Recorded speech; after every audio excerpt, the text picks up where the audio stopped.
रालेगांव तहसील के वड़की गांव में ग्राम पंचायत कार्यालय की वर्तमान इमारत अत्यंत जर्जर और खतरनाक स्थिति में है। ऐसे में ग्रामीणों ने मांग की है कि ग्राम पंचायत कार्यालय की नई इमारत किसी अन्य या वैकल्पिक स्थान पर न बनाकर जिस पुरानी जगह पर अभी कार्यालय स्थित है उसी स्थल पर इसे नए सिरे से निर्माण किया जाए। इस संबंध में वड़की के ग्रामीणों ने वरिष्ठ अधिकारियों को लिखित निवेदन सौंपा है।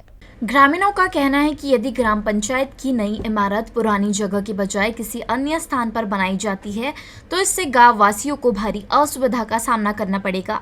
साथ ही पुरानी सार्वजनिक जमीन के उपयोग को लेकर भी गंभीर प्रश्न खड़े हो सकते हैं।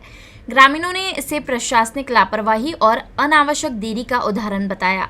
निवेदन में यह भी स्पष्ट किया गया कि यदि उनकी यह मांग तुरंत स्वीकार नहीं की गई और पुरानी जगह पर नई इमारत के निर्माण को मंजूरी देकर कार्य शुरू नहीं किया गया तो वड़की के नागरिक ग्राम पंचायत कार्यालय के सामने आमरण अनशन पर बैठने को मजबूर होंगे। इस मांग के समर्थन में गांव में हस्ताक्षर अभियान भी चलाया गया, जिसे ग्रामवासियों का भरपूर समर्थन मिला है।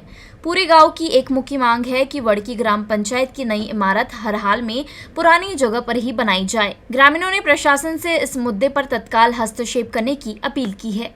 माझी मागणी एकच आहे, ज्यावेळेस आम्हाला माहिती पडलं का ग्रामपंचायत इमारत वडकी मंजुरात झाली त्यावेळेस आम्ही 2023ला एक निवेदन दिलं होतं ग्रामपंचायतला निवेदन देत असताना त्यावर एक ठराव मंजूर केला होता ग्रामपंचायतने। त्या ठरावाच्या अनुषंगाने माननीय सचिव साहेब ढगेजी त्यावेळेस ते इथं सचिव म्हणून कार्यरत होते। त्यांनी एक प्रस्ताव पाठवला आहे निर्लकांचा, म्हणजे जुनी जी इमारत आहे ते निस्तारभूत करासाठी त्यानं निर्लकांचा एक प्रस्ताव पाठवला आहे। ग्रामपंचायतचा ठराव घेऊन